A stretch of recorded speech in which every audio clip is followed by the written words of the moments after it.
Hi, it's Steve Riley. Welcome to this episode of Great Practice and Great Life. And today I have a fantastic story from a good friend who is here to share some really hard fought and hard won lessons on how cancer led him to have a great life and a great practice. With that, I'd like to welcome a well-known and well spoken of and a fantastic member of the matrimonial bar, James Joseph. So James, welcome and thanks for being here. Thank you, Steve. It's so great to be here with you, and I really appreciate this opportunity to speak with you, of course, and with your audience. Well, so first, thanks for being here. And you and I have known each other for quite a while, and you have one of the most remarkable stories, but you're very, very humble about it.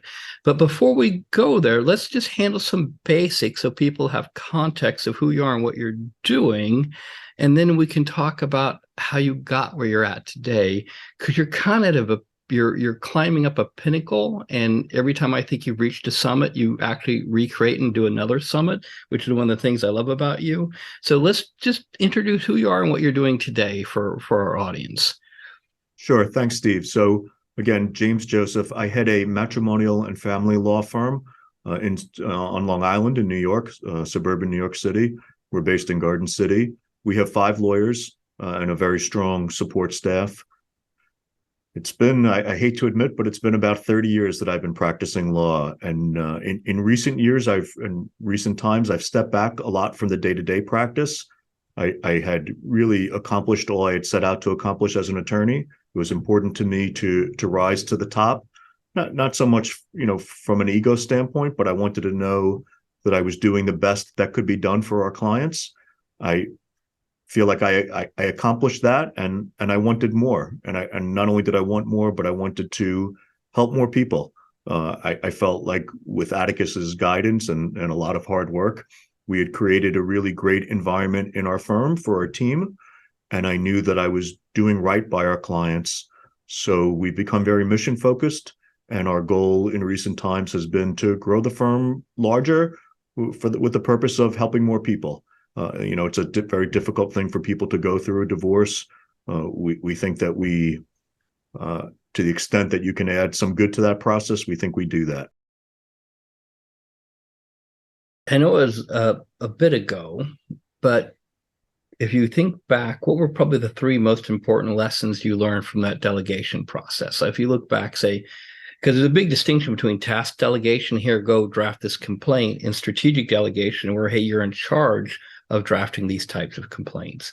But when you look back and you built a heck of a practice, what were the 3, like, to someone listening, what were 3 pieces of advice that you could tell them from a delegation perspective? Think about it this way, or this way. One of the first things I say is that none of us are perfect. And even when I did it all, when I first started this practice in 98 with no one but myself, I made mistakes, hopefully not many, and hopefully of, not great consequence, but mistakes happened. And I think, any honest lawyer will tell you that if they go back and look at an agreement that they drafted 20 years ago, there's going to be some things in there that they're going to say, not my best work. And if I, with the benefit of hindsight, I might have done it differently. And so accepting that we're not perfect allows us to recognize and accept that our staff won't be perfect either. And that's okay. And just like we learn, they can learn if you hire the right people. So for me, that's critical in getting comfortable in delegating. I think the next important point I would make is that we all have our strong points. There are some things that we are excellent at, and there are other things where we're not so great at. And I have staff that there are many projects, tasks, assignments that they do better than I could do. And seeing that, witnessing that when you finally get the right people, and that can be a really long road. Many lawyers lament how their staff is terrible, but it's so hard to hire that they've been with them for 20 years. And that I think we can't accept if we want to have a great life and a great practice. What would be like 5 lessons that you could tell them to make a sustainable law firm that allows you to take time off? So it's interesting that we spoke about delegation earlier, and maybe that is one of the bedrocks of it. Because if you're not delegating, if you still feel like you have to do everything, that you have to be what in Atticus we talk about the hero, then you can't step away. It's We'll not talk about possible. that. Talk about that for a few minutes. Right. So as you and I know, um, probably in every field, but certainly with lawyers, we want to be the hero. We want to save the world. We want to win the case. We feel that only we can do it. That's why we don't train staff, because it takes too much time, and we think that we can do it better and we can do it quicker. And we want to be the hero to everybody. And that is a impossibility, and it sends us down a really bad path. And I think that's, before this podcast started, you and I were sharing some things that we've read recently about depression and substance abuse and suicide, and with lawyers, how those numbers, we don't think are, not only they high, but they're not dropping. Tragically, they're going in the opposite direction. And I think a lot of that derives from this thought that we need to be the knight in shining armor to everybody, and we need to go at it alone. And so we don't get help. We think here I was in my 30s, starting my own firm, convinced that I was going to be a better business person than the lawyers that I had worked for, and I believed that because I had a bachelor's degree in marketing, and I'm not saying that doesn't qualify you for something, but it's really hard to practice law and to do everything else.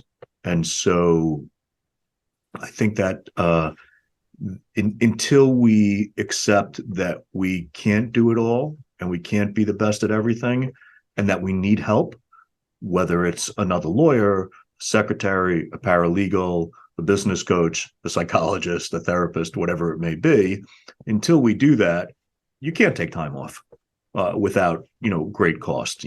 As long as you have to do everything, I think it's impossible, and that's really unfortunate.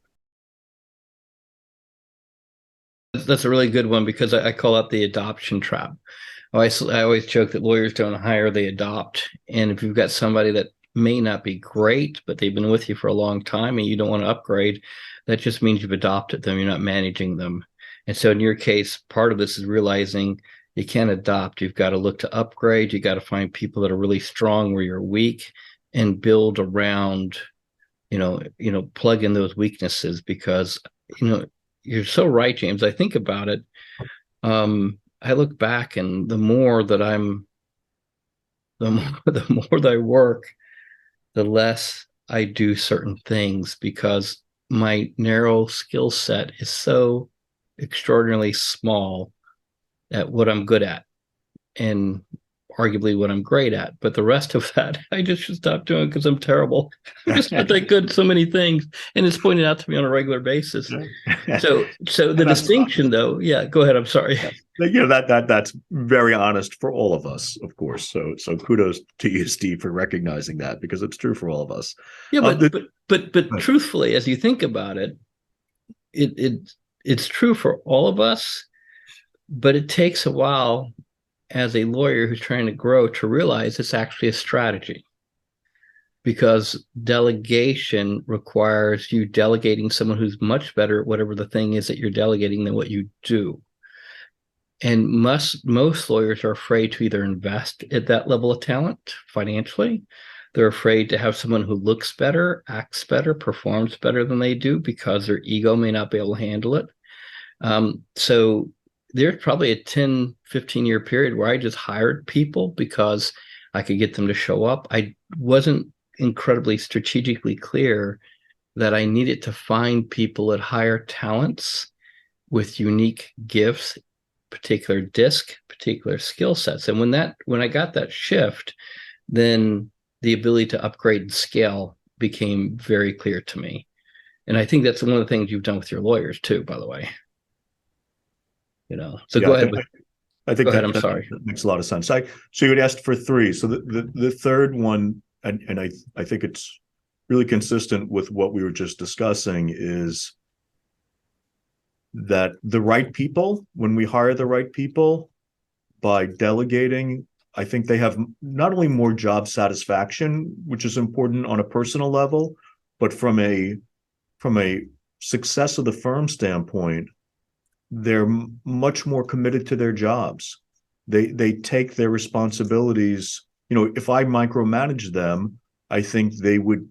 I think anybody would likely care less because they're not the ones making the decisions. They don't have the freedom to move forward on their own. When you don't micromanage, when you delegate to the right people, of course, they really thrive and grow. And so we've been fortunate with the people that work out, that stay here long term.